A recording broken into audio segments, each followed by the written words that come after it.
জল, একটু জল, আমি আর পারছি না। বহুদিন আগের কথা। সবুজে ঘেরা এক শান্ত গ্রামের এক প্রান্তে বাস করত হারান নামের এক কাঠুরে। গ্রামের আর 5টা লোকের মতো সে হার্ড ওয়ার্কিং ছিল না, বরং তার মনে ছিল প্রচণ্ড লোভ আর শরীরে ছিল রাজ্যের আলস্য। তার সঙ্গী বলতে ছিল কেবল একটি প্রাণী, তার বিশ্বস্ত গাধা ভোলা। ভোলার দুচোখে ছিল সরলতা, আর মনে ছিল মালিকের জন্য অগাধ আনুগত্য। সারাদিন শুধু বসে থাকবে?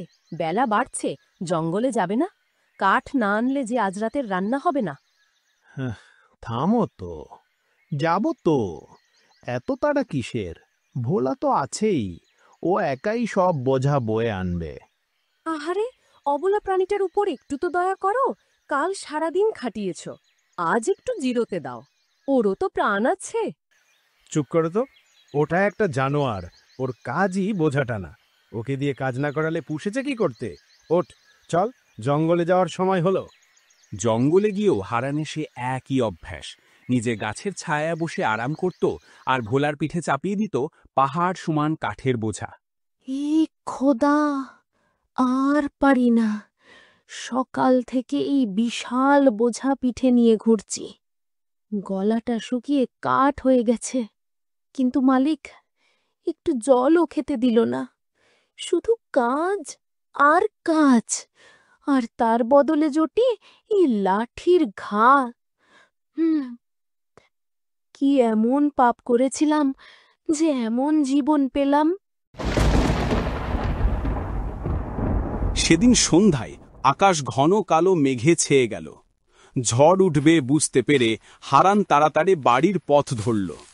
কি হলো রে? মরারও সময় পাস না? অলস কোথাকার, আমার বাড়ি ফেরা তারা আছে, ওঠ বলছি।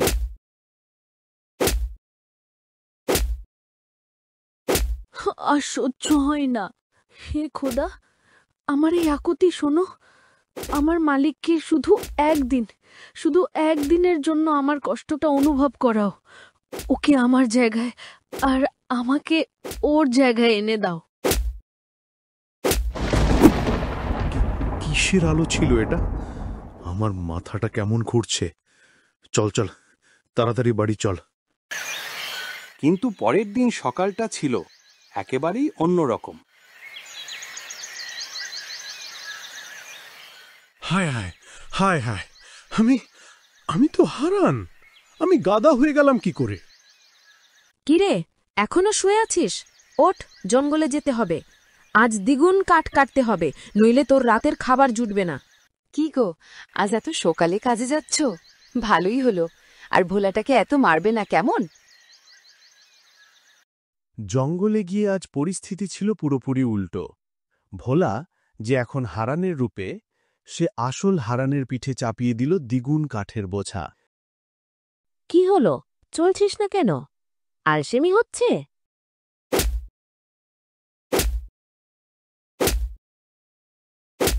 জল, একটু জল, আমি আর পারছি না। আমি বুঝতে পারছি ভোলা প্রতিদিন কি কষ্ট সহ্য করত। আমি কত বড় ভুল করেছি। হে খোদা, আমায় ক্ষমা করে দাও।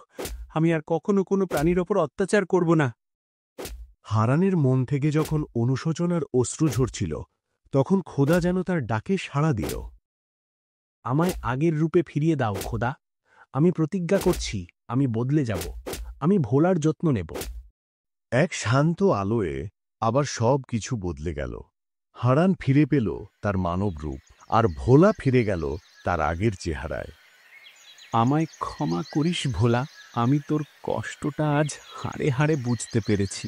আজ থেকে তুই আমার বোঝা বইবার যন্ত্রমোষ, তুই আমার সবচেয়ে প্রিয় বন্ধু। সেই দিনের অলৌকিক ঘটনা হারানের জীবন বদলে দিয়েছিল। সে একজন পরিশ্রমী এবং দয়ালু মানুষে পরিণত হল। সে বুঝতে পারল কর্মের ফল একদিন পেতেই হয়, এবং অবলা প্রাণীদের প্রতি দয়া দেখালে নিজের জীবনেও শান্তি আসে।